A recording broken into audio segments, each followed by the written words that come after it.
Okay, so this month is Mental Health Awareness Month, and that actually fits in quite nicely with our current wellbeing unit. So, we've been looking at mental health in relation to stress and anxiety, and understanding how that impacts our physical and mental health and well-being.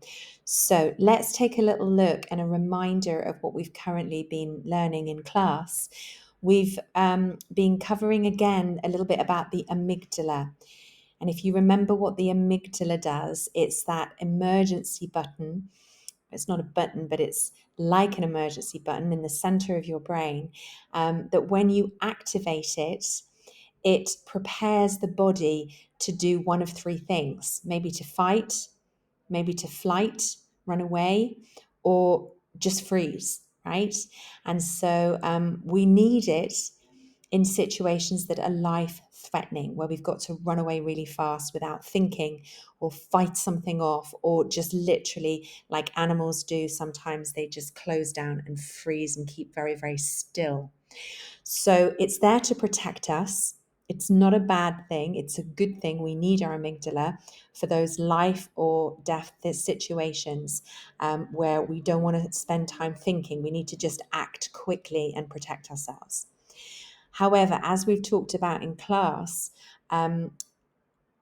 many people nowadays are activating this part of their brain for everyday situations that might be stressful to them, or you're stressed about an exam, or somebody having to say something to somebody. And these are not life or death situations, they're everyday situations. And if we activate our amygdala too much, it can have negative impacts on our physical health, which we looked into in our last session. So we want to try and activate, nourish, and nurture our prefrontal cortex. And as you know, that's not fully formed until your mid-20s.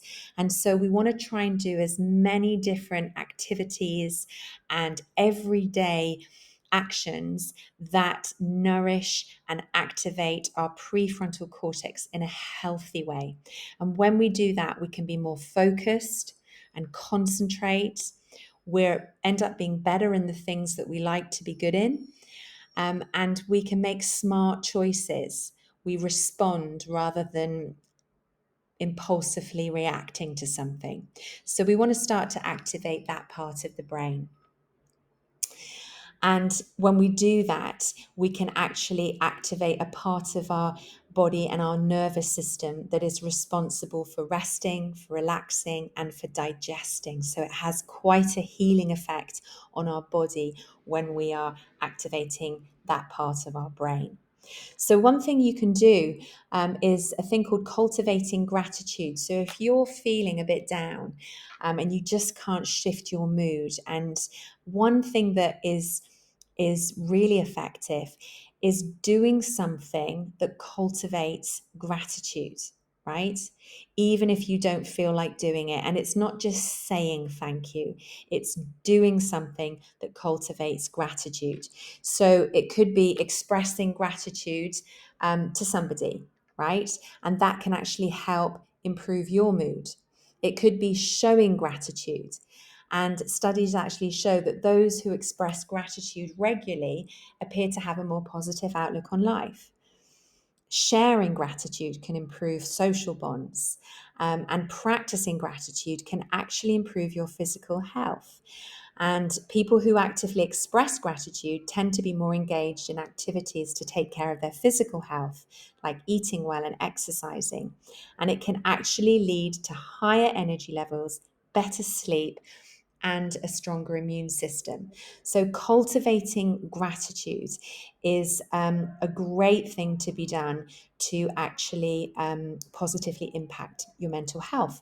So, you're having a bad day, you're having a bad moment, recognize that, notice it, and do something to cultivate a genuine feeling of gratitude. And that will start to activate a part of the brain in that prefrontal cortex that will shift your mood and have a positive impact. So some people like to, before they go to bed, remember